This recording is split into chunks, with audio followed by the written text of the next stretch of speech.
You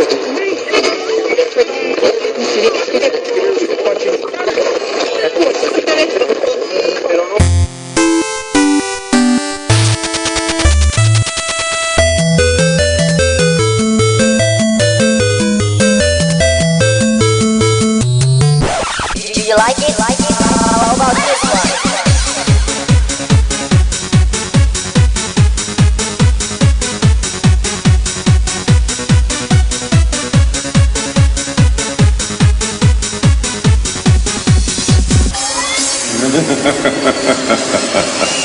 That I didn't see coming.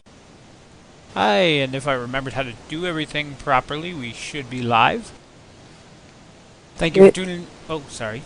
You're the button pusher. Thank you for tuning in to Game On Online Gaming Radio. Today is Monday, November 5th. I'm your host for tonight, Trueflight. And I'm Zanadi. And you sound really loud to me. Wow, really? Because I'm not talking very loud because I have a headache. Yeah, I might need to tweak some stuff. Anyway, we got a good show for you this week. You can join us in our IRC, hosted by globalgamers.net. And chat with us live by heading over to www.onlinegamingradio.com and clicking on the Chat Live button in the top right corner of the page. That'll open a MIBIT IRC client and take you right to us. As always, you can also reach us by email with your questions, comments, and suggestions. I'm Trueflight at onlinegamingradio.com. And I'm Zanadi at onlinegamingradio.com. You get your email address right this time. I was just thinking that, you make me say it umpteen times in the recordings because for some reason my dyslexia kicks in every time I go to say it. I've got like 30 windows open right now. Let me see if I can't turn myself up slightly without blowing you out. Oh, that's not going to work. Hopefully that will.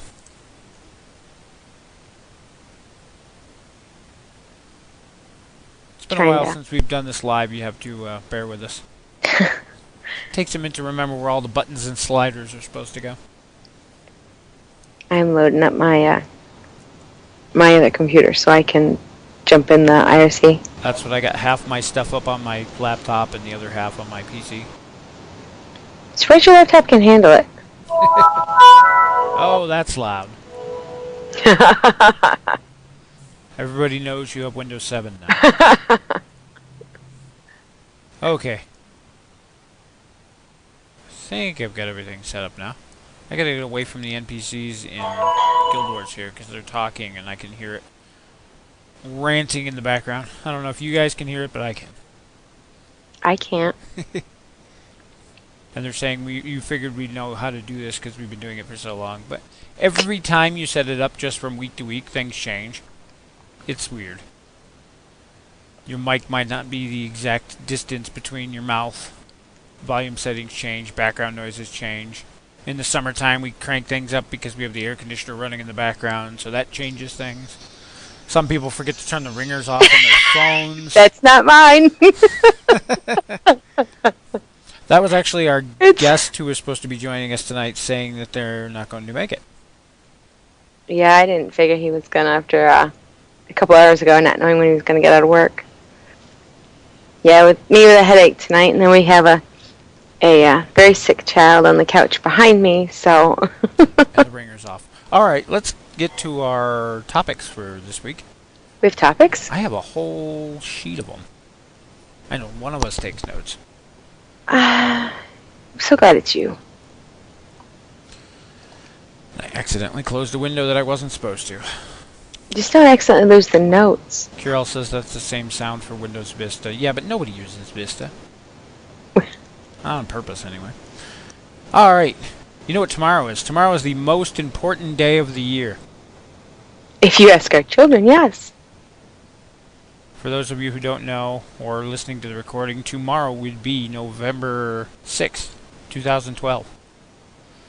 Very, very important day. You know what happens tomorrow? I do, only because my children informed me. See, now I was waiting for you to say the obvious answer that everybody else answers. Election? There's two answers. November 6th is Election Day here in the States. And to be honest, I'm so sick of the election, I could care less. So the correct answer is tomorrow is Halo 4. They're doing a midnight launch tonight too. I decided not to go down there. Now we did the good thing. I don't want the chaos. We pre-ordered, so there'll be one sitting there. There's no point in going and waiting in a line at midnight. I'm not that into stats that I could care less about having it the second it comes out.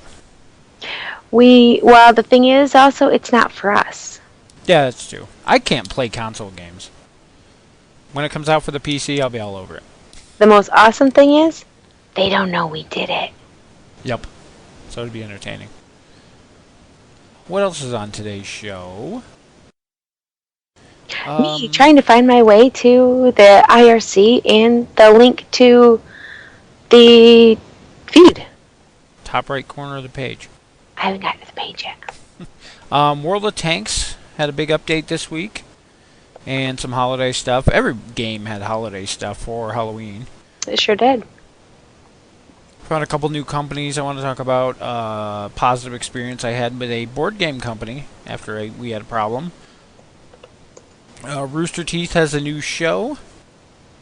That's very gamer related. The Festival of Discord is taking place in EverQuest 2 this week. Talk about that for a little bit. EverQuest 2's new expansion. Some more information on that. That's all I got on my list of topics. You know us. We'll wander into everything. So we were talking about Halo 4's release.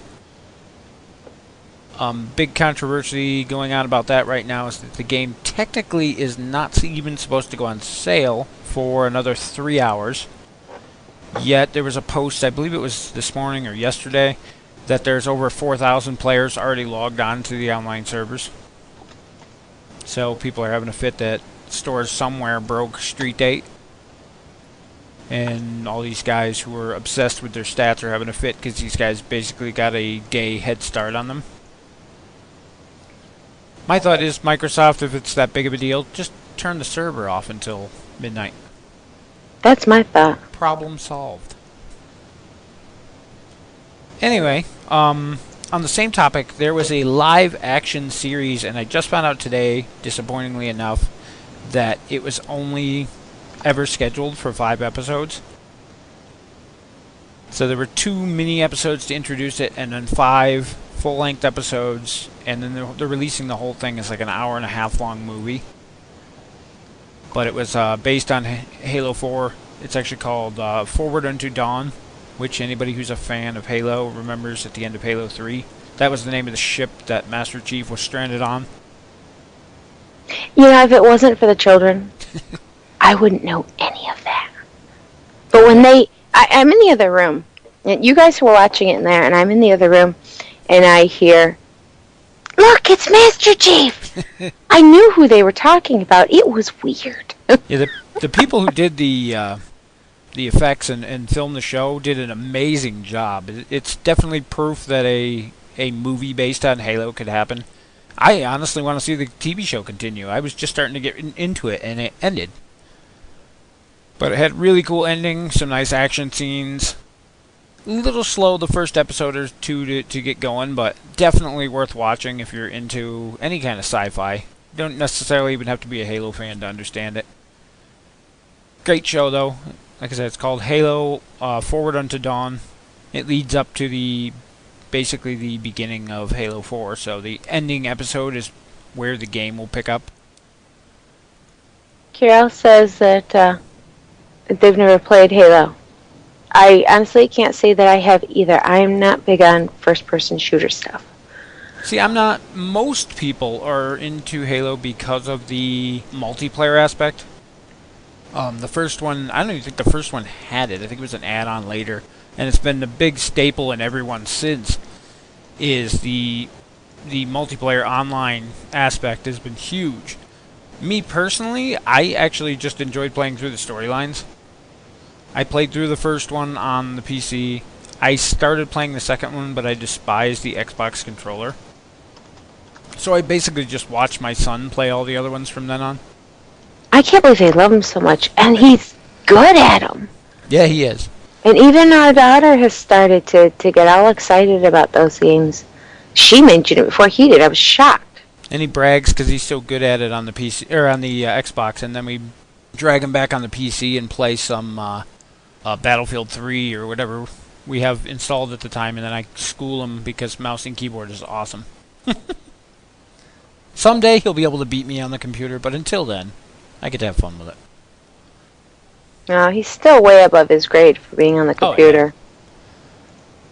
But yeah, the really cool thing that I saw in Halo 4 that I'm actually interested to see is in place of, I think it was Firefight, which is one of the game modes they have, they put in a new mode called Spartan Ops, which is like a co-op multiplayer scenario type thing. And the scenarios change each week. So it's like a set of, I think it's 5 missions that change each week.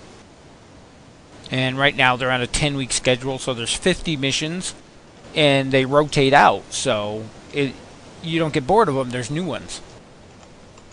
I think it's cool. And they all have a little bit of, they tell a little bit more of the story and further that along. So they kind of tie in with the single-player campaign. I just thought it was a cool feature. As I was saying, on the other games, we bought a board game. Saw it originally on Tabletop, Will Wheaton's game show channel thing on Geek and Sundry. It's called Castle Panic. I think we talked about it on the show once. I don't generally watch that show with you, but you watch all this stuff, and I just tend to hear it from the other room. We played it a couple times. Had some friends over who played it with the kids. It's a co-op game. Everybody works together to try to defeat the game. And the game is like a never-ending supply of monsters that keep attacking your castle, and you've got to wipe them all out before they take out your castle. It's played with cards that attack at different ranges, like you have knights, swordsmen, archers, and they all attack different ranges away from the castle. And each turn the monsters get closer, and you have to work together, trading cards and helping each other out to kill them before they kill you. You're asking our children... This is the game. You're asking brother and sister, ages 11 and 14, to work together. Hey, now, we won that, games we played. That's the whole trick in game right there. But anyway, the castle is actually they're little cardboard cutouts, and they have these little plastic stands, and they stand up to build a castle in the middle of the board. And ours was missing part of one of the stands to hold the castle up. So it was kind of, all excited to get this new game, and then you're all disappointed because there's pieces missing. And I realize it's not the manufacturer's fault. They ship them from the factory somewhere. Somebody dropped a piece. It happens. So I can honestly say the kids were really good about that. There wasn't any, they get something new, and there was no crying and upset and tantrum. That was me. Yeah, that was you. So anyway, I wrote a letter to the company saying, hey, we love the game, it's fun, there were parts missing, and is there any way we can get replacements? I, within an hour, got a letter back from the actual owner of the company. I have his name here. The game's Castle Panic from Fireside Games, and the owner's name is Justin DeWitt. He sends me a letter apologizing for the missing pieces, that they try to keep up a high quality standards, but things happen, no big deal, and offers to send me out the pieces as fast as they can, which is their next shipping day, which ended up being like a Monday. And yeah, they sent them out on Monday. We had them by Friday. Yeah, it was fast. So fast we didn't even realize they had come in. Yep, and it came with a letter, again apologizing that they missed them, and there was a bunch of little add-ons like promo things for other games that they had, and one of them was a promo thing for Castle Panic, that there's a card in the game that's a tar pit, and you tar someone and they can't move that turn. Tar feather! That's actually what the card is that they gave us. It's actually like a bookmark, and it's a feather bookmark, and when someone is tarred, you play this once per game. and it outright destroys the creature who's been tarred. Kind of a neat little item. There's a handful of them for other games that they have too. And so I thought those were really neat. I have them set aside here somewhere. What other ones were they? Oh, here's the letter even. Oh, and the bookmarks aren't there. Where'd they go? I Here they can't are. do anything, I swear. There's one for bears, which is, looking at it, it looks very similar to the zombie dice game that we got recently. So I'm curious to look more into that one. And then there's two for bloodsuckers. One helps the vampires and the hunters, and the other one is a Midnight Sun. I don't know anything about the game, so I have no idea what they do. But they were neat. And they gave us a little catalog, too, with a bunch of their games in it. I thought it was cool. Normally you don't get that kind of stuff from a company. Yeah, they seemed really good about it. I mean, they didn't even ask for proof of purchase. For all they know, I had the game for 20 years and just lost a piece. And they sent it out with no questions asked, nothing. It was probably easier for them to just go ahead. Oh, probably. But definitely a fun game. They do have an expansion out we're going to look into getting. It's an extra tower piece that has a wizard on it. It's kind of cool. Adds a bunch more monsters. And the NPCs are yelling at me again. Alright, other stuff. On the same board game note, I found a company. Actually discovered them through an auction on eBay and found out the people in the auction were just some store selling their products, and they directed me to the actual company. It's a company called Litko Game Accessories. Really neat stuff. They sell basically any kind of token, marker, pawn that you could imagine for board games. And they're all custom designed. They're cut out of colored transparent acrylic. And they literally do custom. You can fill out a little form and they'll make one to your specs. What color you want, what do you want it to say, what shape do you want it to be. And they have tons of variety of their own. We play Zombies, which is another board game / card game. And it uses these little heart tokens and bullet tokens.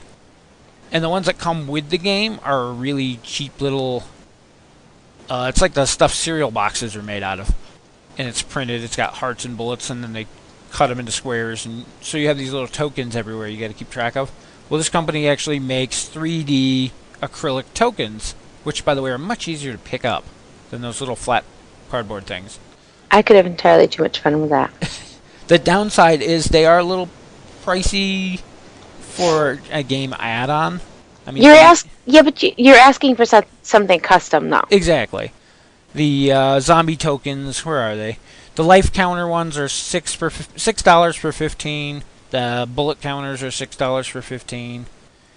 And then they sell a zombie token set, which is 30 life counters, 30 ammo counters, 12 guts counters, 4 manhole covers, and a key, which basically covers all the different add-ons you get with the different expansions. And that one's $30. No, $20. So that's 30 tokens for $20. That one's not a bad deal.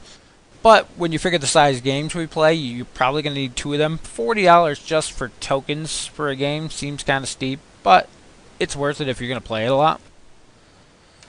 Yeah, like I said, you're asking for something custom. Exactly. Anything custom is going to be pricey, and you have to figure nowhere else offers this. Exactly. They can charge a bit for that. Some of the other really cool ones they have, if you play Axis and Allies, they have little acrylic tokens for different types of ships and tanks and all the different pawns represented in the game. They make custom ones for other games. Battletech, they have a whole set of Battletech stuff for overheating, for shutdown. There's actually a marker for your reactor going critical. It looks like a big mushroom cloud. Some really cool stuff. Yeah, it's Litko Game Accessories. I'll put a link in the show notes. Definitely an interesting site if you're into that board games. Looking to get some things that are slightly different. And you can even sort them by popular games. If you punch in a game that you play, they'll give you tokens that might be relevant. So that was kind of a cool feature they had. After looking at the collection of games that you seem to have, especially those lately, They multiply. I'm pretty sure that something zombie related could work for most all of them. Exactly. They just actually, one of the new ones they just posted up today are little brain tokens. We need something to keep track of counters in Zombie Dice. I'm suddenly reminded of the song. If I only had a brain. Nice. Let's see. Other gaming-related news. Rooster Teeth. Known probably most for Red vs. Blue Machinima web series. They also do a bunch of other series now. One of my personal favorites is called Immersion, where they take things from video games and try to do them in real life to see how hard it really is. I absolutely love Rooster Teeth. I have one problem with them. What? The volume. Oh yeah, they actually did. Their media player that they use embedded on their website did not have a volume control until recently. So it was either absolutely full blast or muted. Oh my god. They did add a volume slider finally to it. I couldn't play a game. I couldn't listen to anything else because you an entire living room away through a closed door, I would still be able to hear Rooster Teeth and anything they did, a show, any of it, just loud as day. It was just unbelievably loud.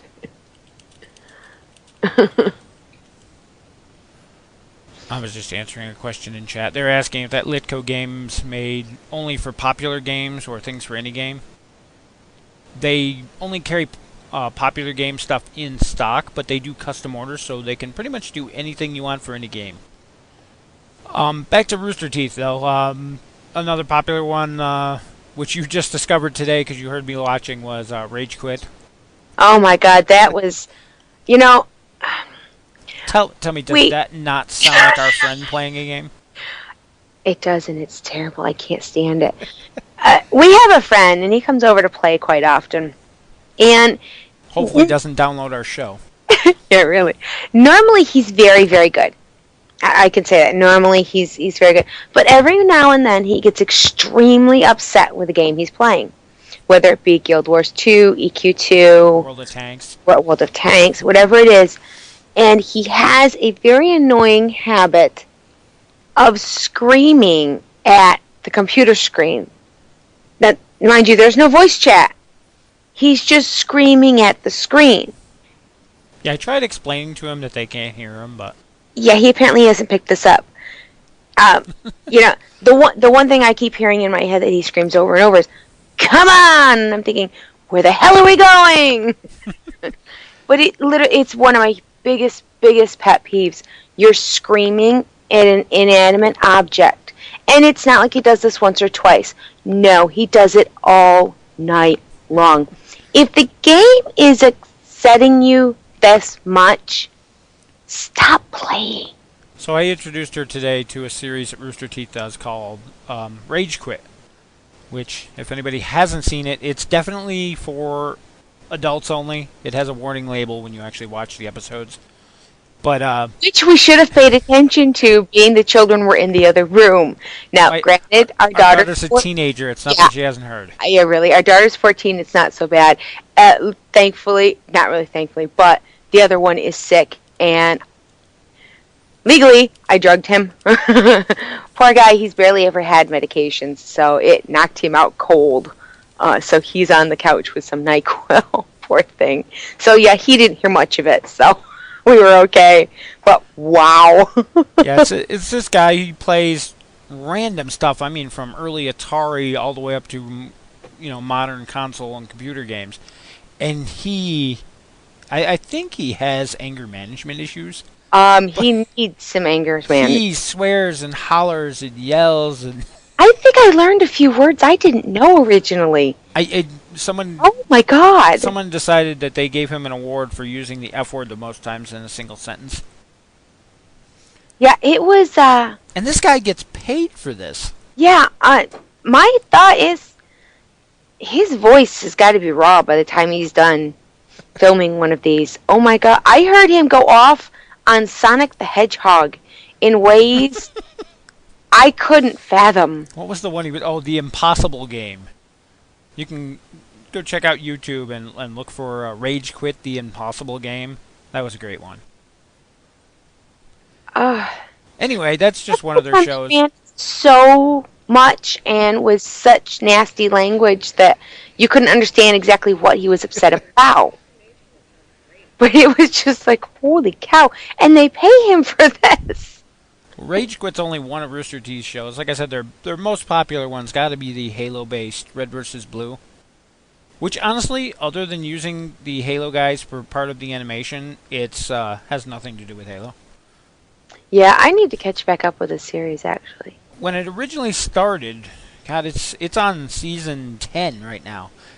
They actually got an award recently. It is the longest-running American-made sci-fi television series, except for Stargate, and it's about to pass Stargate. And I believe, other than Doctor Who, it actually has a record of the longest-running sci-fi series, period. But, yeah, they're in the middle of season 10 right now. Actually, today is the last episode of season 10. And, it started out, they used the video game Halo to do the animations. It's a form called machinima. I'm sure anybody familiar with gaming has seen at least some sort of machinima video where people have animated something with an in-game engine and then did voiceovers or music overs over top of it. And since then, it's come such a long way. They've hired animators and 3D modelers and everything. Yeah, they're talking about Monty in chat. They do everything, almost everything, CGI nowadays, and it looks amazing. If I had to complain about one thing, though, some of the action scenes are so fast and action-packed that it's really hard to follow. Kind of reminds me of the Transformers movie. There were some great fight scenes in there, but they went so fast, it was hard to see what was going on. But still a minor complaint, if any. The voice acting is great, the script writing is great. And the reason I actually brought up Rooster Teeth to begin with is they started a new show last week called The Gauntlet. And, you know, they've started a new show because they're bored? Well, they have. They start new shows all the time. Because they sure don't need the money. They've done how many miniseries over the times? I mean, there was one for The Sims. Yep. I remember the one for The Sims. That didn't really catch on too much. It wasn't. It only lasted one season. It definitely was not their best. Do they have them all listed on here? Now, granted, I haven't seen any of the new Red vs. Blue, but from what I saw I think I saw a lot of the second season, or maybe it was the third, where things started to change with the new Halo game. I definitely liked the beginning of it better. Well, originally it based a lot more on storyline. Because they were using just the in-game graphics engine, they were so limited on what they could do that a lot of it was done through story and voice acting. And as time has gone on, not that the quality of the story and voice acting has gone down, but the quality of the animation has gone up so much that it's not all dependent on the voice and story now. Now, my question is, how much can you tweak that and still call it machinima? Because machinima, by definition, is you're doing the story within game. So, I mean, if you're going to animate that outside of the game...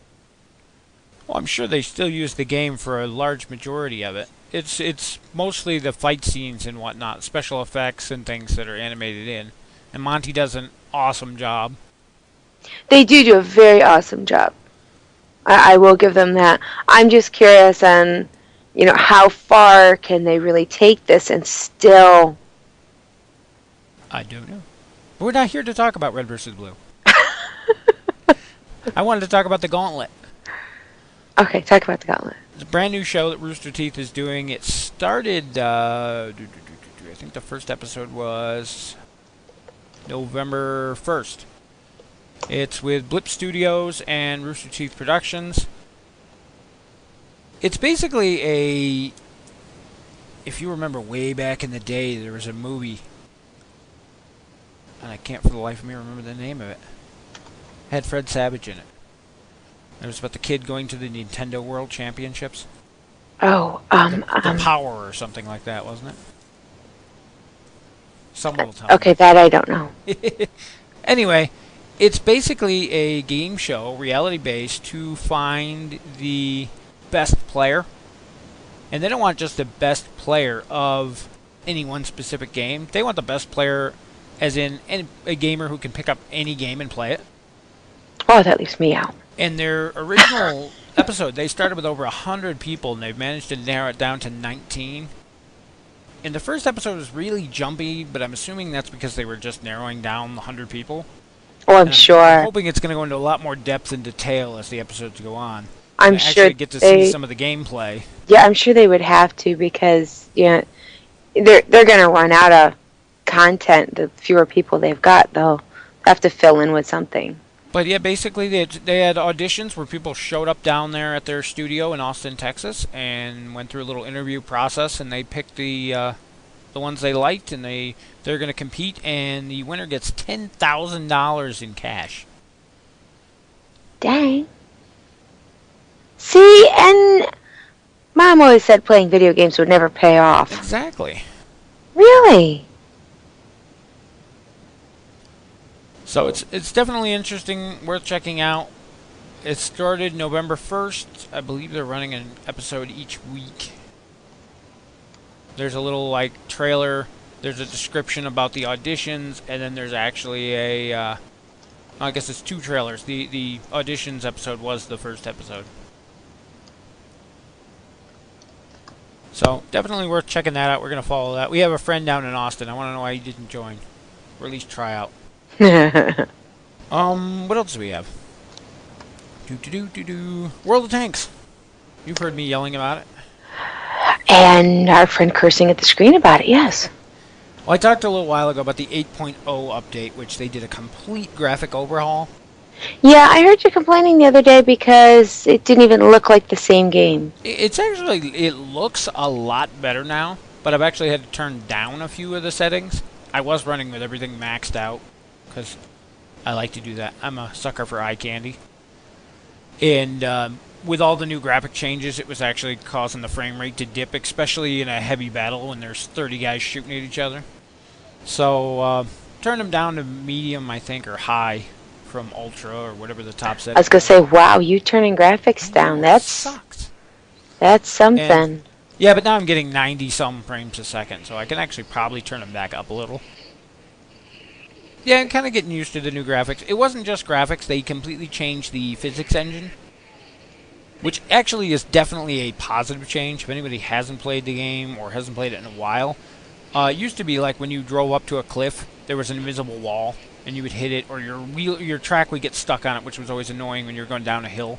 Your track would get caught on an invisible wall, and you'd get stuck, and then you get shot because you're sitting still. That's all gone.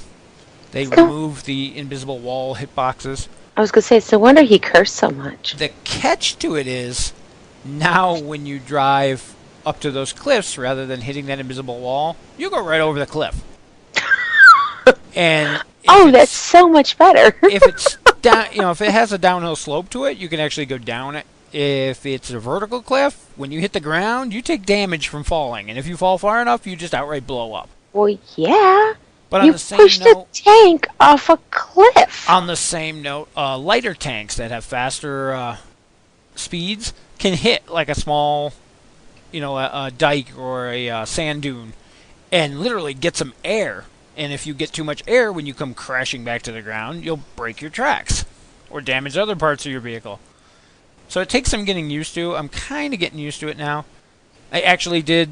One of the cool things that they showed in the original trailer for it was, I can't remember what kind of tank it was, big heavy tank, driving across the bridge, and this little medium comes the other way and rams him head on, and the heavy just pushes him backward and turns and knocks him off the side of the bridge. I actually got to do that to somebody the other day. So, that stuff's kind of cool. You hit somebody hard enough broadside, you can roll them over. So, let me get this straight. Instead of shooting at each other, you guys are now playing, like, roller derby. Well, yeah. Sometimes it's the only way to hit those light tanks. I prefer my Russian heavies. That's what I play. And the turret rotation speed on a Russian heavy is ridiculously slow.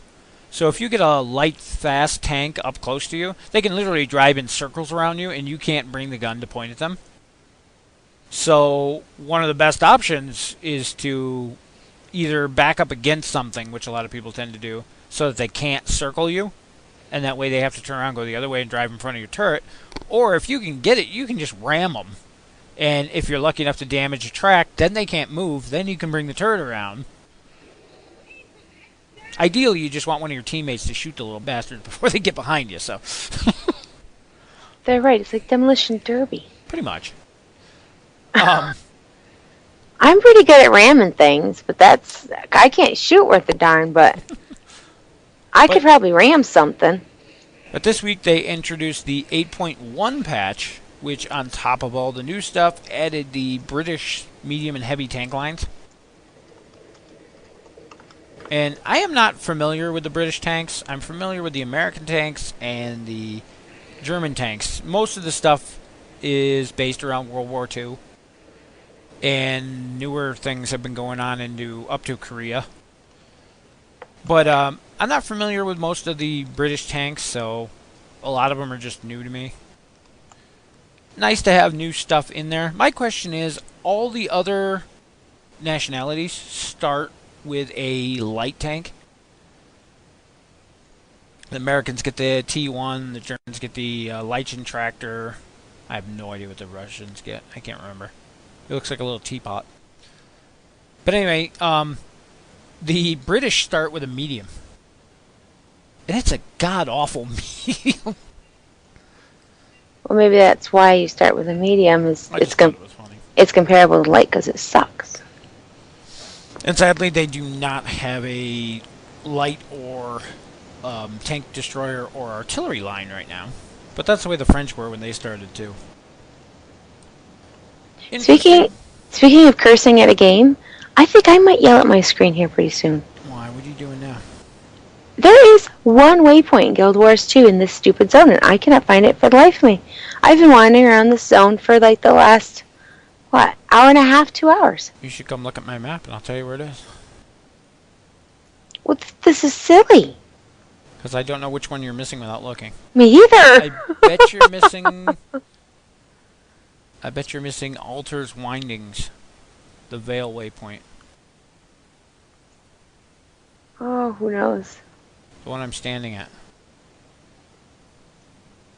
I'll find you. Left side of the map. Anyway.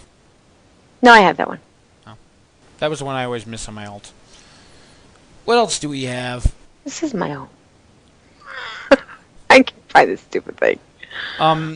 The World of Tanks won the Golden Joystick Award. That just sounds just terribly wrong. Get your mind out of the gutter. To celebrate, they are giving all the players in the game 3 days of free premium, which basically gives you a bonus to the XP you get per game, a bonus to the money you get per game. Extra experience is always good. It actually won Best MMO. Go figure that. Seriously? Yep. It says the Golden Joysticks are the only annual awards voted for by gamers. You're the awesome lot who go out and buy the games, not a stuff old voting panel of experts who haven't actually ventured into a game store. They're very much a people's choice. The joysticks are also a fixture in the gaming industry calendar. They stand as one of the few opportunities outside of trade shows like E3 and Gamescom for a vibrant industry to get together under one roof and celebrate a year's greatest gaming achievements. Yep, Best MMO, World of Tanks. League of Legends was a runner-up. Star Wars The Old Republic was runner-up. Anyway, if you play World of Tanks and you're interested in this and you haven't done so already, you have until November 12th to enter the code. What you want to do is go over to the World of Tanks website, log in under, I don't even know what the name of the button is, but at the top under your name there's a link for like a menu for your account. There's an enter code. You can put in the code capital G, capital G, capital W, capital P, and get yourself 3 days of free premium. Free is good. Yes. Definitely worth a try. They took down the Halloween decorations, though. We did get 5x XP for our battles last weekend, which was pretty awesome. That was also part of the celebration. I got lots of EQ2 notes. Maybe we should go to EQ2 next. Maybe? Yes? No? We could do that. Yesterday, and yesterday only, which is why I don't know why it's on my notes, they had a triple XP, or triple XP, triple station cache, double XP weekend. Or is the double XP weekend next weekend? Maybe that's why I wrote it down. Now I gotta look. I believe it's both weekends. Okay, but yesterday was the triple station cache. Kind of a nice move. It was supposed to be on Halloween, which was Wednesday. And Sony got this brilliant idea because of Hurricane Sandy and everybody being without power on the northeast coast there. They decided to push it back to Sunday. Which, you know, awesome for them, thinking about the East Coasters without power and stuff, pushing it back so everybody could take advantage of it. But I don't know if they realized that most of the places that were without power aren't getting it back until next week.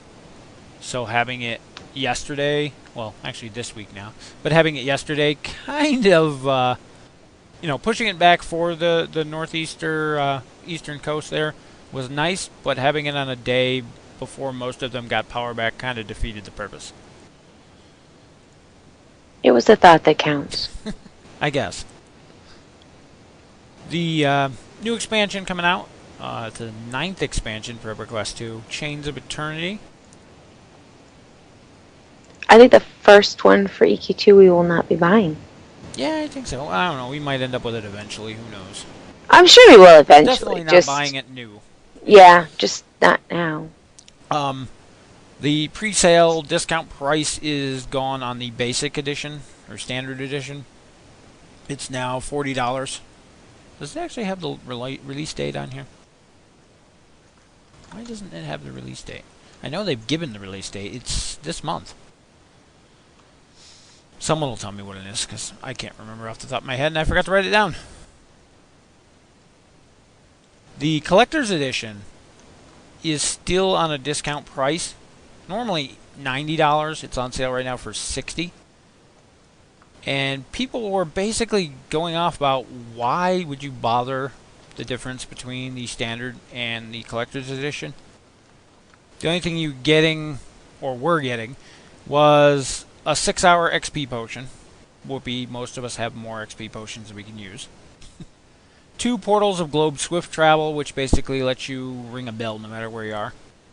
Transport somewhere. Time saving, only 2, but I don't know. 2 health and power potions, those are available on the marketplace, not that big of a deal. There's a Freonavai memorial tapestry. And a cool looking werewolf mercenary, who can be either a paladin or a healer. That was kind of cool, but not worth the $40, $50 extra. So as an added bonus, of course I don't have a link to give for the picture, but they added in a wyvern, Aetherneer wyvern mount to kind of give some added incentive, and that thing looks awesome. I did see it. It looks very cool. So, people who attended this year's fanfare can upgrade from the standard that you got for free to the collector's edition for $20. So for you guys, it might well be worth it. Definitely if you want the awesome looking mount, it's worth it. Generally speaking, I tend to find mounts. In the past, I could say mounts were worth it. Oh, on the subject of mounts, you know what they did add recently? There is now a toggle switch to... Well, it might not be on live yet. It might have been on test where I saw that. Shoot. I gotta double check. There was a toggle to turn on and off appearance of flying mounts, as long as you weren't currently flying. That's new. So that was kind of neat. while you're on the ground, you can hide that gigantic griffin or whatever else you are currently riding on. I'm trying to find that to see if it was test or live. And I can't find it. See what I get for forgetting to write things down. I did currently log into my EQ2 account for the first time in a while. I admit I skipped a lot of the Halloween stuff. I did this first try. I didn't do it either. But I did log in. Buddy and mine are still leveling up a guild. Hey, and I'm about to die. What the heck? I just did die, so. Champion just appeared on top of me. But yeah, I logged in for the first time in a while. Because Buddy and me were still leveling up a guild. We're the only 2 people in it. I think I might have one other friend in there, but he rarely plays. And we just got enough level and everything saved up to upgrade to the new Tier 2 Guild Hall. Oh, yes. This was no small amount of cursing, too. Now, I let my account lapse. Gone free to play because I haven't been playing actively. We talked about it the last few shows. Just haven't seen the point in spending the $14 a month for right now because I'm not playing enough. Yeah, we really don't have the extra money to to go ahead and justify it. But anyway, so we've gone to the free account, which drops you to Silver Access. Silver Access has a few restrictions. It's part of being on a free account. Which is understandable. Exactly. One of the restrictions is that you can only have, I think it's 20 gold per 10 levels. That might not be the exact number, but you get the idea. You're limited to how much money you can have on you and in your bank at any given time. Yep. There. Stupid champion's dead. They spawned on my head. So what happened was, we went to go buy this guild. I'm the guild leader. I'm the one that has all the money. I've got like 6,000, 7,000 platinum in the bank. Yeah, because you're insane. Yeah, because I'm like that. So I got to buy the new guild hall. I can only carry, I think it ended up being like 12 or 13 platinum on me at a time. The new guild hall is 250 platinum. It's like, great. So the first thing I had to do was get my buddy, who luckily still has a paid account, and promote him all the way up to guild leader so that he can buy us a new guild hall.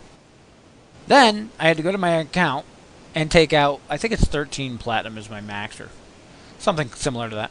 Take out the maximum amount of money I can take out of the bank and give it to him. Go back to the bank, take out the maximum, give it to him. Go back to the bank, take out the max. After 20 minutes of taking out money and handing it to me. I really hope that you were smart about it and he was standing right next to you while you were doing this. Oh, yeah, he was. Okay. And then we had to go over to the new place. The entryway to the Tier 1 and Tier 2 Guild Hall in Freeport, I think the one in Kinos is different.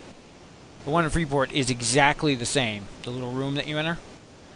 So we got the brilliant idea. We love the way the old one was set up. Saved the layout of the guild hall. Packed everything up in the box except that one main room and saved it. Go to the new guild hall. Try to upload just that room, which we had saved. You can't upload because it's a different layout. It won't let you import the save. So we lost our main room of our guild hall. The only thing I could think of is it has to be the way the original files were saved. Well, I mean, the actual layout, aside from that room, is completely different. So loading another layout could end up with tons of items stuck in the wall or where there's nothing. So I'm sure that was part of the reason that they made it so you couldn't do that. But yeah, it was kind of annoying. I'm sure if I had gone in the house editor, I could probably save it that way. And then load up the files, because the coordinates would all be the same for the items, but I was too lazy to do that. Anyway, so yeah, we're slowly rebuilding that. That was kind of annoying. And of course, all of my gear being silver, you're not allowed to equip anything above treasured. And I'm not sure if it was intentional, probably was, to sell the little unlockers. But every piece of equipment you get from every quest from Destiny of Elios up is freaking legendary. Yep. So you can't even equip any of your quest-related gear, which is hardly close to being the best. I think Trueflight, my main, was almost completely decked out in legendary, or not legendary. What the heck's the highest in there? Fabled? Fabled, yes. Well, Mythical's higher than that, but yeah, don't have any of that. But yeah, I had all Fabled gear and couldn't equip a single piece of it. So I did burn some of the station cash I had laying around just so he can wear his equipment. He's the only character that I don't think I'm ever going to improve his gear anytime soon, so it was worth it. So all the rest of my characters are running around naked. What was the other thing? Oh, I was having issue joining chat channels, too. In EQ2? Yeah, I mentioned something. That happens now and then. Yeah, I mentioned Sometimes something to Brass about it just to make sure. And Silver players should have access to all the channels, so... Yes, they should. That's kind of the bonus we get for paying for so many years, is when we go free, we still get Silver. Which I'm extremely grateful for, because I do like to... I don't tend to play the game anymore, but I do go in to talk to people and that sort of thing, so I am very grateful for that. Oh, and for the record, I did find my waypoint. Thanks to some help. I was going to help you, but I'm doing like 8 different things here. I searched all over that place. I couldn't find it. My headset creaks. My body creaks. Does that count? Sometimes. What else we got? I got into PlanetSide 2 beta. To the best of my knowledge, the NDA is probably still in effect, so that's about all I can say about that. Yeah, I was going to say, unless you've heard otherwise, yeah. I'm pretty sure it's still there. The NDA for the MechWarrior Online beta has been lifted, and the free trial mech of the month that they're letting us toy around with is my Raven. Awesome. The loadout on it absolutely sucks. But I'm so close to having enough money to buy my own so I can customize it. And then, of course, they're going to wipe the game, so... Yeah, I was going to say, as soon as you fall in love, it's just... Whoop, it's gone. The downside to betas. Yeah, and MechWarrior Online's still getting tweaks. Lots of tweaks. It's got a ways to go. It's not coming out until next spring? I can't remember the exact date. But, definitely some cool new stuff getting added to that. As mentioned last show, they added in the ability to turn on and off that weird grayscale, dingy look to the game. Where did I live? Oh, we were talking about EQ2. We talked about Chains of Eternity. Oh, the Chronos. We mentioned them after the episode after Fanfare. They're SOE's new in-game currency to trade, swap, whatever you want to do with them, sell them.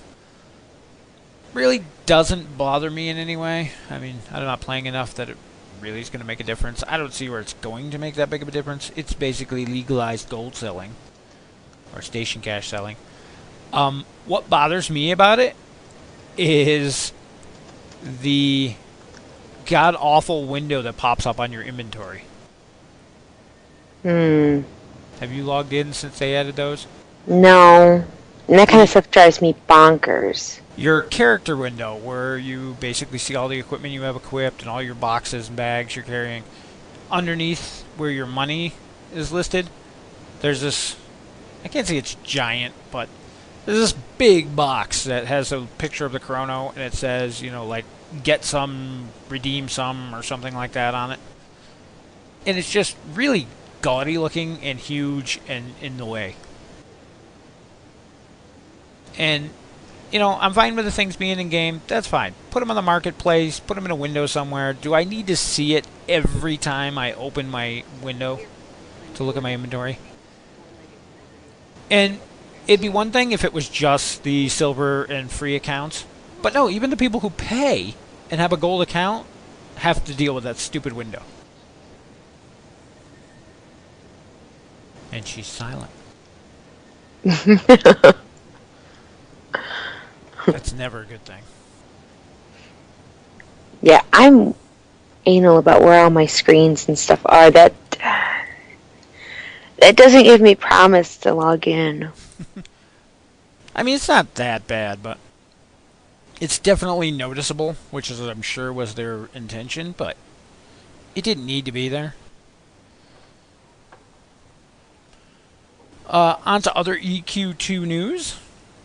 The 6th annual Festival of Discord is in swing.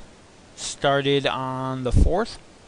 Continues until the 10th.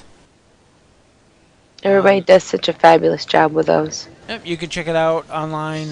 The discord.ravenfire.net will take you to their website. There's information on there. There's schedules of what's going on each day. If you don't know what the Festival of Discord is, it is a player-run equivalent of a Renaissance festival. Completely player-run. The devs come in and actually decorate the zone so that the players can have their little events and games and parties and everything. The Festival of Discord takes place in the Common Lands. It is the evil version of the Festival of Unity. It takes place every year. This is the 6th year running. All sorts of fun events. Devs give players run the thing some interesting little things to give away. Food, prizes, some cool house items. A lot of the guilds and people who run the different events also supply their own prizes. So definitely worth checking out. It is evil-oriented. It is a roleplay event, so most of the things going on are all roleplay based. If you do attend and you're from the good side, they ask that you play in character. Don't advertise that you're good aligned or you will be asked to leave, as any good person who kind of trashes an evil run event would be. And they ask that you don't fly guild colors of obviously good-sided guilds. So I shouldn't go running through town waving my flag. What the heck is attacking me now? This is apparently a bad place to sit. Yeah, I was going to say, Somebody train me. Well, that's it, buddy. You attacked me now. Alright, I'm going to go back to town. But yeah, all sorts of cool events. It runs through the 10th. And like I said, there's a schedule of events on discord.ravenfire.net. They have it broken down. There's actually a separate forum for each day to tell you what's going on. One of our friends does a lot of the organizing and planning and stuff for that. yeah, I helped out a few years with the Festival of Unity, and it just way too much for me. I ran events for a couple years in the Festival of Unity. Let's say I ran events for 2 years, and I did background, like NPC type work for a couple years. Because Discord's on its 6th year, and the Unity was 1 or 2 years longer than that it's been going. I think it's 1 year. And I can't believe I went that whole time and didn't mention, it takes place on the Antonia Bale server. It's not on all servers. Yes, because it is player run. Yep. So if you're on the Antonia Bale server in EverQuest 2, if you're not on the Antonia Bale server, you can just as easily make a character over there and check things out. It's worth stopping by. You can send just about anybody a towel, and they'll help you get over to where you're going. Yep. If you want to find out anything more about it in-game, you can do /join festival. Or if you're from a different server and you still want to listen in and check things out, you can do /join Antonia_Bale.festival. And that was all the notes I had on that. You wanted to talk about Guild Wars 2. We did our first ever event in Guild Wars 2. We did. I was slightly disappointed with it, but it's brand new and it's not exactly what we are used to. So I didn't get into it quite as much as I think I could have. It was also the first year they did anything. Pardon me. Yes, that's what I'm saying. It's the pumpkin carving was fun. The one thing I did you get the award? Oh God, no. That's a lot of pumpkins. Yeah, they actually had an award if you carved every pumpkin in the game. Yeah, there was over 75 because as a friend was going through carving as many as he could find, and there was this guy you could go ask on how you were doing. He would tell you how many you were missing and whereabouts some of the ones you were missing were. Yeah, well, he needed 75 more, and he says, "I'm not running around." It would have been one thing if they were all in the cities, but there were some actually out in the world. I found one on accident tucked in the corner of a barn. I never would have found that had I actually been looking for it. But I guess that's what makes it fun.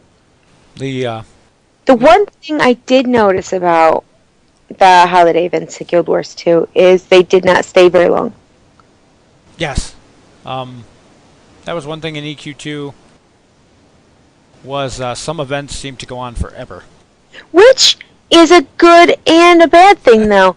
They may last quite a while, but if you couldn't get in during the holiday or you missed some of it during that holiday, it was nice to have that extra to be able to get in and still enjoy it. It did. Most of them were pretty good length in EverQuest 2. The one that always bothered me was Frostfell. And as a lot of people like to point out, Frostfell in EverQuest 2 is actually listed as a season, not a holiday. So it literally was like a month and a half long. Right. Yeah, so you got really tired of... At least I got really tired of the Frostfell stuff after a while. Lara's probably going to yell at me. No doubt. I heard Lara took off the Frostfell hat. You had told me that. It was we need to write it down. On the same aspect, I snatched that hat off off Lara's head at Fanfare, so it wasn't the first time it's been off. But yeah, the one thing I did notice with Guild Wars 2 is they had new events every day.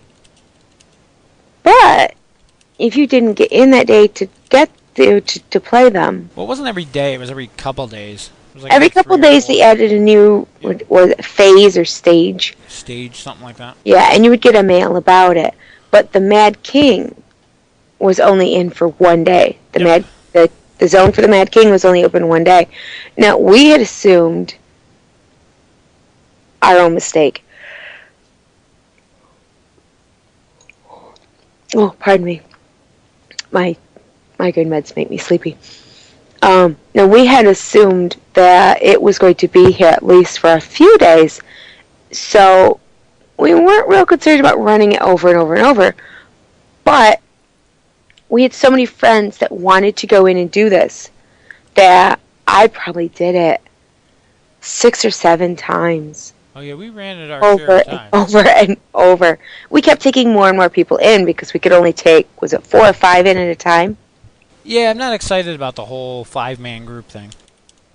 We get used to it. You know, in EQ, in EQ away, I think it was what? 4. Was it 4? Yeah. You had a tank, a healer, and 2 people. Yeah, okay, so, I mean, there was 4 in EQ away. We got to... Oh, my goodness. I promise I'll stop this. We got to EQ2, and it was 6. So, 5 we're settling right in between. But we went in, and the one thing I rather enjoyed about it was the fact of it scaled. So many games I've ever seen will scale you down. You can mentor down. This actually brought you up.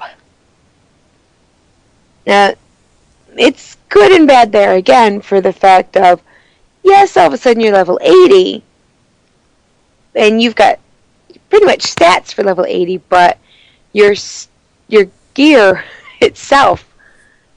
So, I mean, you still took quite a hit. I mean, if you're level 6 going into an 80 zone and they bumped you up for that. My only complaint about the Mad King zone in Guild Wars 2 there was that the junk mobs respawn. that only drove me bonkers because I kept falling off. Well, the and boss had to jump again and again and again. And it's over now, so anybody who hasn't seen it, you're not going to get a chance to till next year, so we'll spoil. It takes place in this weird little zone, and it's multiple levels, and you have to jump down, basically. And there's one, I call them teleporters, what are they actually called? Waypoints, to teleport back up to the top. And as you're fighting, the whole zone's filled with these little junk mob creatures that you gotta kill. And as you're fighting the Pumpkin King, he randomly teleports between levels. So you've got to jump through this little jump puzzle to get down to the next level to fight him, and then he teleports back up on the floor. So you got to teleport with the waypoint all the way to the top, jump your way back down, fight him a little bit, he moves to another spot. So eventually, you end up on every floor in there. Multiple times. Yeah, multiple times. And the treasure chest, when you finally kill him, ends up on the bottom floor. Yeah, that, I mean, put it at the top. When I'm done fighting, and believe me, it was a hell of a fight. Especially if you have people that are low level. Yeah, we were running in with level 5, level 2 guys. You guys were. I took my level 80 warriors. Yeah, I was in there with my 80s. Maybe 5 of the 6 times. I think only once did I take my lower guy through. And wow. I started taking my 80 Ranger just so I didn't have to do all the jumping, because I would just stand on the edge and shoot down to the next platform. Yeah. It was a doozy. Getting through there. So, but the amount of guilt, now I don't know if it was just me, but it seemed like we got a very large amount of guild influence for doing it. Well, you were also running it with 4 or 5 guildmates at a time. Yes. So you got to figure that you was 5 times what you would normally get. They're asking, it makes them wonder, what Christmas is going to hold for the game, and I'm a little excited to find out. It's not one of my favorite holidays. I'm not huge into Christmas and Yule, but I'm excited to find out what the game has for this. I'd be happy if the year ended at Halloween and then jumped straight to February or so. I'd be okay with that. They had a bunch of other little events. I really didn't get into too many of the little side events. No, I didn't either. I tried 1 or 2 of them, but I didn't really get into them as much. I should have. They had a nifty little thing where pretty much every game has Halloween costumes. It's kind of a given now. These were slightly different, whereas in EverQuest 2, they're more of appearance armor that you can put on, which I actually like because most of the appearance armor stuff you get to keep. They did have the temporary illusions and stuff in that as well. But in this, everything you bought for costume-wise was, I think, 4-hour duration. 4 or 6. And then on top of that, they had a handful of costumes that you could put on by eating various things or using certain items. And once you were in a costume, they had this little mini-game where you could fight other people in costume. You got to beat the crap out of them. Oh, it was funny. With candy corn? Yeah, depending on what you were. One of them was a gigantic candy corn elemental. Yeah, but you couldn't jump, so the candy corn elemental couldn't jump. All the others could. I ended up getting stuck, and you beat the snot out of me. Yeah, I think I got a little mummy, and I ran around behind her and just beat the crap out of her because she couldn't jump. I claim abuse on that one. I got really mad. If you beat enough people, you could only get hit so many times before you were KO'd, and if you beat enough people without getting KO'd, you got a little crown that appeared over your head for a while. It was kind of neat. Fun little distraction. I got mad. As I didn't get into too much of the side stuff. We ran that dungeon with the Mad King God knows how many times, though. But I'm glad we did. It was fun. By the time we had done it, like the 6th time, by then I was just going in to help other people out. Yep. And I was a bit annoyed because I'm thinking, you know what? It's late. I just want to finish this up. We've died 3 gazillion times. I've broke my armor umpteen times. I just want to put it away for the night, and we'll do it some more tomorrow. And I'm very glad that we ended up running it that last time because it was gone in the morning. Which I'm sure, had we looked, we probably would have known. Oh, I'm sure. I'm sure. And I'm sure that the mail that they sent us probably said that. But I was so excited. I mean, I had friends in the guild come to me ahead of time before I'd even logged in the game. The minute I had gotten home from work, asking me to go in with them because I love the way, and it even said it as you went to go in there, this is a 5-man area. It warns you right off. Yeah, all the instance dungeons do that. Yep, which I really like because they aren't kidding. You know, if they've taken the time to go ahead and warn you that this is a 5-person area, they are not kidding you. We found that out as we tried to do our endline quests. We went in, it says 5-man. We went in as 2 thinking, oh, how bad could it be?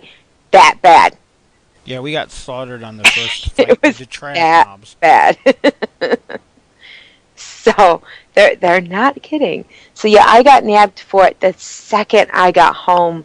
So, I didn't really get a chance to read anything more than I got thrown in game, thrown in a group, and told, meet us here. Did you like the little Simon Says game that you had to play as part of that zone? Did you actually have to do that, though? Because by the time we'd finished doing this stupid thing, we had fun.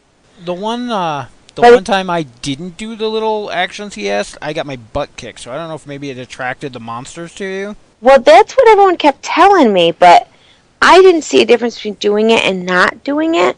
Yeah, now, maybe that's because all the mobs went to someone else. Probably. But they did a little game in there called Mad King Says, which is basically Simon Says. And he would tell you to do things, and if he didn't say Mad King Says, or if you didn't do it, it would pull the aggro of the mobs, and he would tell you to, like, cheer, cower, dance. Which I must say is funny, watching a group of people dance in the middle of a fight. Yeah, it really was. I'm trying to think of what other things were in there. Some of the jumps were ridiculous. I'm sure there was an easier way to do a couple of them, but we found shortcuts. Especially after the 5th or 6th time you died and had to climb back down to the bottom. You're like, oh, screw this, I'm just jumping. We did. If somebody was already down there, we literally would throw ourselves off. I think the last couple times we went in, cliff. I did that to get the treasure chest, because we were all the way at the top, and the treasure chest spawned on the bottom. And I'm like, well, somebody's down there getting the chest. I just jumped off, splat, died, and, hey, can you res me? Yeah, exactly. We would just yell in a group, hey, res me when I get there. What? Splat. Somebody would land right next to you, and they're just splattered right into the ground. You're like, yeah, res me so I can get the box so we can get the hell out of here. The one thing that was kind of annoying was your equipment was broke anyway. The one thing that was kind of annoying is the entire zone was kind of floating in air. So if you fell off and missed everything on the way down, you would literally fall all the way down. It would like rezone you. You would appear at the top and fall all the way down and splat and die next to the spawn-in point. Even if you only fell like a little ways, you would teleport to the top and of course get lethal falling damage. Better than getting stuck in an infinite loop, I guess. Yeah, I just... please, please, please, next year make it easy on all of us and put the big box that everyone, it's your reward. I shouldn't have to struggle to go get my reward. Put it in next to the waypoint. So really, we already went through this stupid fight. Give us a box. We already went through the fight and we've already jumped all over this silly thing.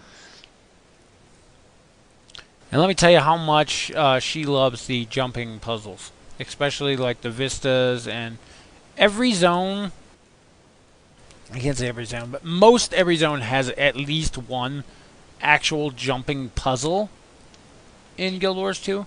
There is nothing in this game that will make me curse faster than a puzzle or vista. if you Vistas are the jumping puzzles I at least don't have to do to finish a zone. Yeah, most of them give you a treasure chest with some Right, rare which, items in which I it. can bypass. It's not any big deal. Let it go. It might not have anything I can use in it anyway. But the vistas, Well, that's I the one that have annoys me. to get all the When I vistas spend to a zone. Oh my God, they've made me say words I didn't even know I knew. when I spend a ton of time going through and figuring out one of these jumping puzzles and finally make all the jumps and everything else, and I get to the end and I open up the treasure chest and it gives me all this great equipment, not a single piece I can use. You know how annoying that is? It's annoying, but I don't get upset about it because I Well, at can't least you can sell them. play. Yeah, Generally. Trade Making it to money an in this game is not easy. says you. Shush, you have some weird, strange ability to just accumulate money in games. I've not ever figured it out because I do the exact same things you do. I don't understand it at all, ever. She's mad because on Trueflight, in Guild Wars 2 here, I went and bought an entire set of exotic armor, weapons. Because you suck. Yeah, but it's store-bought stuff, so it's, well, off the broker. I find most of the stuff off the broker's the best. Oh, I'm sure there's better out there. Oh, I'm sure, but right now, you suck. Let's see. My only consolation is the fact that you're broke now. Yeah. I do have this awesome bow. The bow has a % chance of striking the target with lightning every time I shoot him. And I have this sword that after I kill, I think it's 25 creatures, the 26th creature I kill summons a demon and he fights alongside me as a pet. Yeah, well, let me tell you how mad he gets when he gets knocked down or killed, and he has to start that over. Exactly. Well, see, what I tend to do... Then I hear about it. What I tend to do with it, and I actually found it works quite well, is I get it up to the 25 kills, and then I'll switch and use the bow. And, you know, stick with the bow until we get to, like, a boss fight, and then you pull out the sword and kill some random, you know, junk mob. Spawns the demon, and I got the demon to fight the boss. But yeah, there's nothing worse than having 25 kills on that thing and then getting knocked down and it resets the counter. Even if you don't die, if you get knocked down to whatever they call it. We went over that last week. I can't remember what it's called. I get knocked down. But I got up again. Oh, that's bad. Yeah, I can't tell if I need more meds or I took too many. Both. My head still hurt. Yes, it's called being downed. Being downed. There you go. Yes, they're reminding us downed. It's called needing Xanax.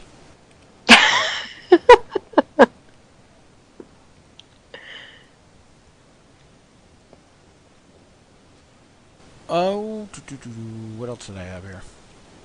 I don't know, you're the man with the notes. That's because one of us has to take notes. We were supposed to have a guest tonight, but last minute cancellations. Yeah, I figured he was going to have trouble, honestly. It's going to be one thing or another. So maybe we can snag him for next show. We'll try. I'm going to get back on here one of these days, too. He can rant about World of Tanks like no one. Maybe I should sit that show out. He's also played a lot of the other games that I've played. Vindictus. Other games. Yeah, the other games. He plays EverQuest 2, he played Vindictus, he plays World of Tanks, plays Dawn of War. So it'd be a good one to get on here. Anybody out there who's listening, if you want to get on the show, you can contact us by email or in the IRC. Let us know. We'd be glad to have people on here. It's always nice to hear someone else's perspective on things. Even if you play the same games, people have different perspectives. Oh, definitely. So, somebody can come on and tell me why they hate Guild Wars 2. There you go. And I gotta say, I think I rambled about this last show too, but all these people who are hating on Guild Wars 2, saying it's nothing compared to EverQuest 2, you know, they're different games. They each have good qualities, bad qualities. The big thing that I find different between the two, though, is that EverQuest 2 has been around for 7 years and had 7 years worth of expansions and add-ons and extra content. So, of course, Guild Wars 2, which has only been out for, what, 4 months, 5 months, is not going to have the same amount of content. Well, they need to have room to grow, and Exactly. that's why I wasn't overly concerned when there was not a ton for the, for the holiday season.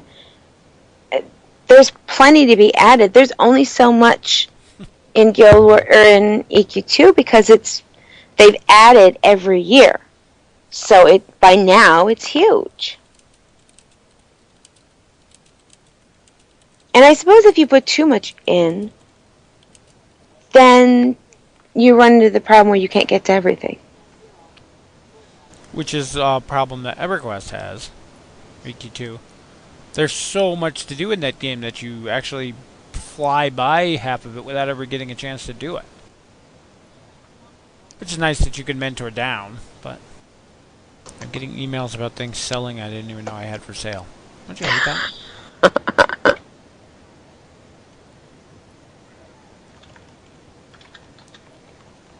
Did you have anything else you wanted to bring up?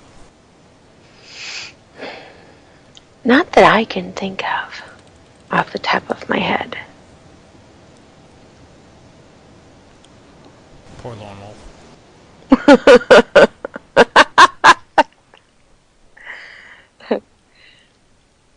For anyone in our IRC, I apologize for the conversation that is now taking place. I have no idea what you're talking about. No, it is totally your fault. Oh. I'm actually exploring rooftops. I found a way to get up on the rooftops out here. I'm having fun. I'm being told that they know something we didn't mention because no one plays that game anymore. I told them to spill it. Because my head hurts too much to play the guessing game. You'd be amazed how many games I actually play. I actually had to delete some stuff because my hard drive was full.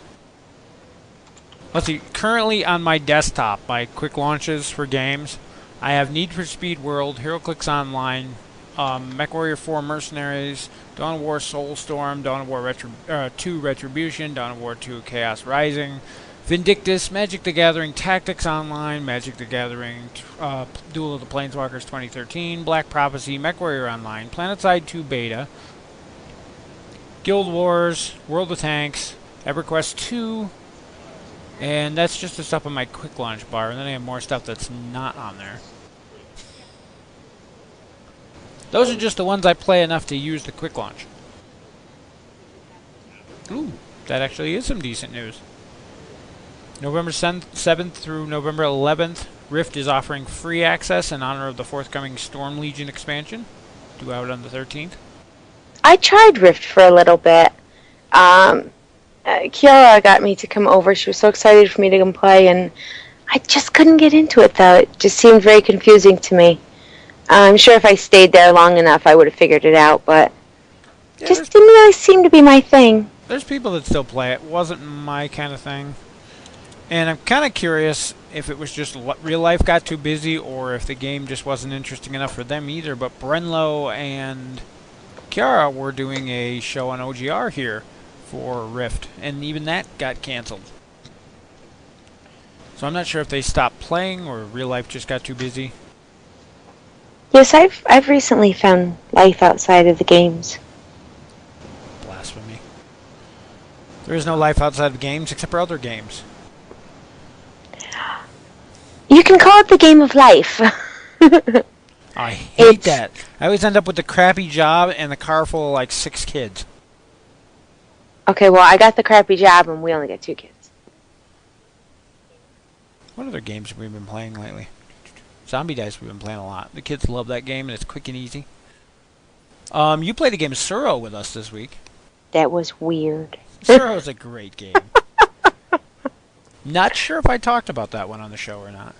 I don't think so. It's based on a really old Chinese board game, and it used to be done with like little ceramic tiles, and we have an actual game version of it, updated version. You know, they're cardboard tiles. That's got a board, and there's these little pegs, and everybody starts in a certain spot on the edge, and your tiles that you have lines on them, and you place the tile in front of you, and then you follow the line. Well, at first, it's really easy. The goal is to stay on the board as long as possible. If two people run into each other, they lose, or if somebody gets run off the board, they lose. And after about the third or fourth turn, the board starts filling up with tiles. And when you place a tile, it may run into somebody else's tile, and then you have to still continue on the line. So it gets harder and harder gradually, because now you not only have to pay attention to what you're playing, but you have to pay attention to what other people have played, so that the one that you play doesn't link to the one that they played and run you right off the board. Okay, now I'm confused, and I played the game. That sounds terrible. Oh, it gets really confusing. It's a very simple to understand game. Yeah, I was going to say, it's much simpler than it sounds, and it was a lot of fun. Yeah, we played with both the kids and a friend of ours. We were playing 5-player. I think it supports up to 8. And, yeah, it's a fun game. And very quick, too. You spend more time trying to figure out which way to lay your tiles down. There's something else I was going to talk about, too. You'll remember as soon as we go off air. I know. I thought I had another page of notes. I can only find one page. Maybe the cat ate it. A local store up here is doing a modern Magic tournament, which I might join.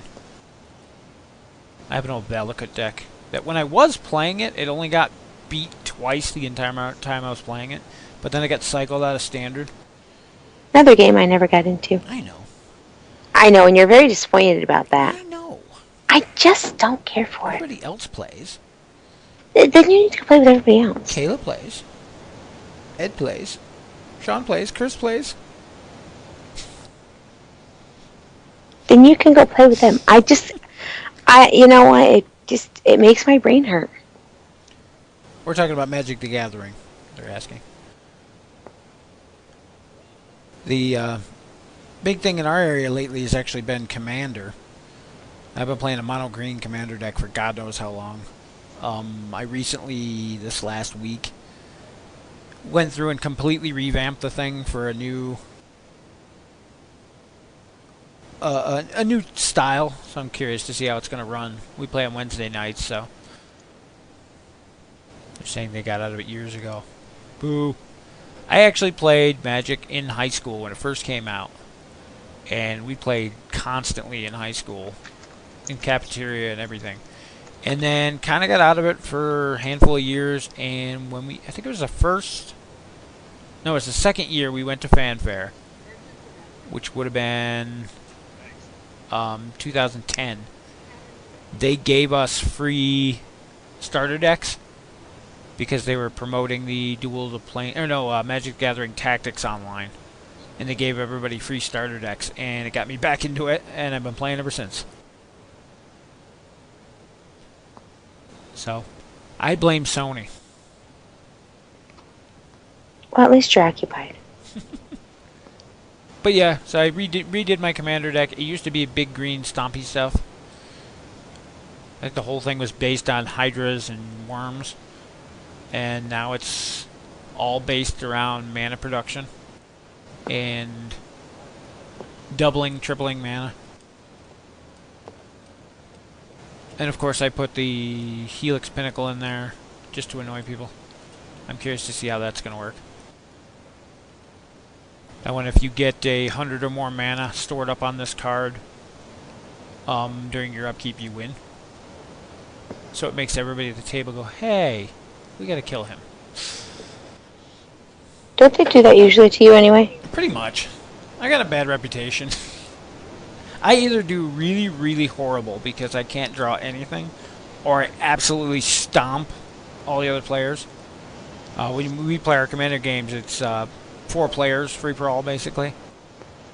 And a lot of Commander, most people don't understand, is political. It's based on an old player design game from way, way back called Elder Dragon Highlander, or EDH for short. And yeah, it's 4-player free-for-all, but you kind of make deals and stuff on the fly with other players. Hey, I'll give you this bonus if you don't attack me next turn, or I can help you out if you help me when I need it, and things like that. And my deck was mainly originally based around either I outright kill everyone or I get killed because I don't draw crap. So the new one is a lot more balanced, has a lot more group hug, as they call it, stuff that helps everyone so it doesn't make you as big of a target. It's going to be interesting to try it out. Did you say group hug? Yes, it's called a group hug. Just making sure I heard it correctly. Like I have one, there's a card in there called Rites of Flourishing. It lets every player draw an extra card on their turn. Who doesn't want to draw an extra card? So the people look at you and go, well, if I kill you, I can't draw that extra card anymore. So maybe I'll just leave you alone this turn. Things like that. One of our friends is building an entire deck based around group hug stuff. That one ought to be interesting. Anyway, I think that was pretty much it we had to talk about this week. I think we actually made it to time tonight. Pretty close. Had our guest showed up, we would have been fine. I blame him. And I'm not in near tears from my headache yet either. I'm still excited about Defiance coming out. I keep watching trailers. It's such a teaser. They keep showing these trailers, and for the TV show too, not just the game. And then you see the April 2013. You're like, oh. Yep, Emily keeps posting them on Facebook. What's the name she's going by now? Pentapod? I'm not sure. She's listed as Emily Taylor Yeah, I think on Pentapod. Facebook. I don't do Facebook, you know that. Yes, but I'm just saying for anyone who wants to look it up, that's what she goes by on Facebook. All you EverQuest 2 fans knew her as Domino. Domino. And hopefully when we get closer to launch of Defiance, maybe we'll get her on the show. Have her talk about it. It looks like an awesome game. It's kind of a cross between a first-person shooter and an MMO. Yeah, I know she's super swamped with stuff right now. Yeah, I don't want to bother. Super Right now. swamped. But yeah, definitely when it gets closer to launch, and hopefully they can be more open and talk more about stuff. A lot of stuff's under NDA and all that fun stuff. I don't even think it's in beta yet, to tell you the truth. No, I don't believe Closed so. beta if it is. I don't believe so. Not yet. But I know they had like a playable demo type thing at E3, which looked really cool. It's going to be interesting with the TV show running side by side with it. I was a little disappointed to hear on the forums that they got rid of the cross-system playability. I was originally speculated that because it's coming out for Xbox 360, PlayStation 3, and the PC, that originally there was this idea that you could play all three of them together, and I guess that's not going to happen. Is there any game at this point that does do that? Not that I know of. Yeah, I didn't think so. I thought that was a Sure, newer... there's a coding issue between the way the different ones are programmed. I'm sure. A I licensing issue, even. I thought it was a new Because, like, even concept thing. even the Magic the Gathering, they have the Duel of the Planeswalker game that comes out every year. The 2013's the one we're playing now. Even that, the Xbox version can't play with the PC version, which seems silly because it's just a card game. Yeah, I'm sure it's something. But anyway, still looks like a cool game. I beta tested Tabula Rasa way back when.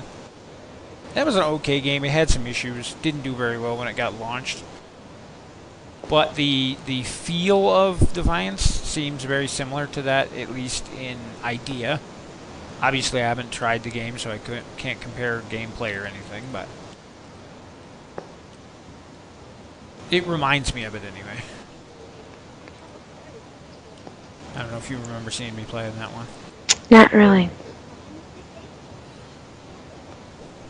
Been a while. Anyway, it's interesting. Defiance looks like it's going to be the player versus environment MMO first-person shooter, where like PlanetSide 2 is going for the player versus player crowd. At least that's what it seems like to me. Though they do have player versus player in Defiance. They did announce that. I think that's about it. Yep. Sorry, I was answering somebody in chat. I think we covered everything we were going to this week. When is our next show? 2 weeks. Yeah, I'm looking it up. 19th. Oh my god. You're going to be older by then. Shush.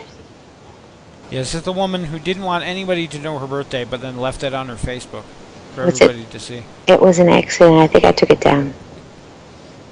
So you can wish everybody, can wish, what name are you going by nowadays? What do I call you? I'm still going by Zan. Okay. So everybody wished Zan a happy birthday this week. It's on Saturday. You suck. And we will see you again on Monday, November 19th at 9 p.m. for our live show. As always, you can download this from the Online Gaming Radio website. We put all our recorded shows up there, so you can listen to them anytime. And you think by now I would have the ending memorized and written down at least. You have any shout-outs?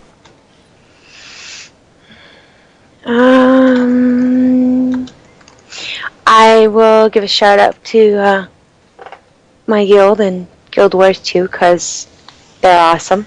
The Phoenix Co-Lion?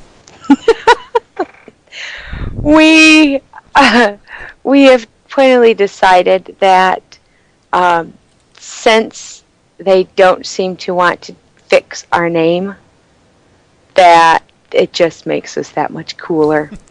And as I told everyone else, I'm not going to get my panties in a bunch because the name got screwed up.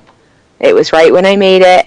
It's here nor there. It's the people in the guild, not the name. So we're laughing about it rather than being upset. So so yes, the Phoenix Co-Lion.